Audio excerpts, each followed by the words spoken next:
যে একজন মা আছে যে আসলে স্বামী মারা যাওয়ার পরেও সন্তানদের আঁকড়ে ধরে একটা ভাঙা ঘরের মধ্যে বসবাস করতেছে এবং তার খাবারের অভাব এত পরিমাণে যে মানুষ তাকে দিলে সে খায়। আপনার বাড়িতে যখন আমি প্রথমবার আসি তখন তো দেখিয়েছিলাম আপনার একটা ভাঙা ঘর, আপনি আপনার 2 সন্তানকে নিয়ে খুবই কষ্টের মধ্যে জীবন যাপন করতেছিলেন এবং আপনার যে জামাই তাকে সেও মারা গেছে এবং তাকে সাপে কামড় দেওয়ার কারণে সে মারা গেছে। তো আইসা দেখলাম যে আসলে আপনি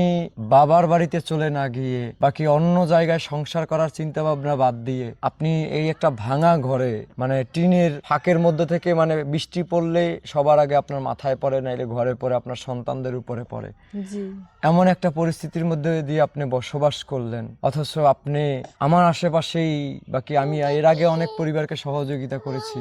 দেখা গেছে তার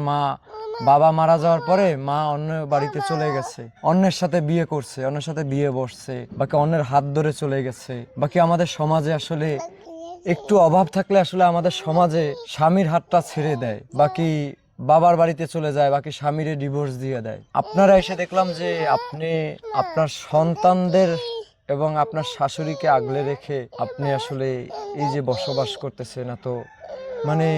এই জায়গা থেকে আপনাকে সম্মান জানানোর জন্য মানে আমি তো মানে মাত্র উছিলা, ঠিক আছে? এই যে আপনার ছোট্ট একটা সন্তান, দেখি এদিক ঘোরো তো তুমি, এই যে ছোট্ট একটা সন্তান, ওদের তো ঠিকমতো আপনি কখনো জামা কাপড়ও কিনে দিতে পারেন না, আপনার যতটুকু অভাব আমি দেখেছি। তো এখন তো দেখা যায় মানুষ নতুন ঘর দেখতেছে, কিন্তু এখানে তো নতুন একটা ঘর ছিল না, একটা ভাঙা ঘর ছিল। জি আপনার মাথায় কি কখনো আসলে কাজ করে না যে আসলে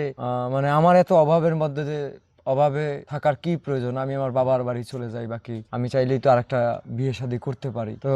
এই কাজটা আসলে আপনি করেন নাই, হয়তোবা আপনার শাশুড়ির জন্য এই ঘরটা আমি সিলেক্ট করছি, ঠিক আছে? তো আপনার এলাকার অনেকেই মনে করতে পারে যে এই ঘরটা হয়তোবা আমি আপনাদের সন্তানদের জন্য করেছি, বাকি আপনার শাশুড়ির জন্য করেছি, কিন্তু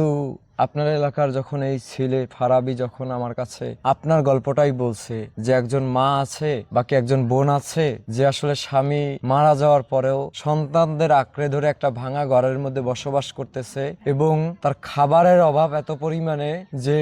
মানুষ তাকে দিলে সে খায়, একটা ভাঙা ঘরের মধ্যে বসবাস করতেছে, বৃষ্টি আসলে তার মাথায় পানি পড়ে, সন্তানদের গায়ে পানি পড়ে, তার পুরা মানে ঘর ভিজে যায়, বৃষ্টি আসলে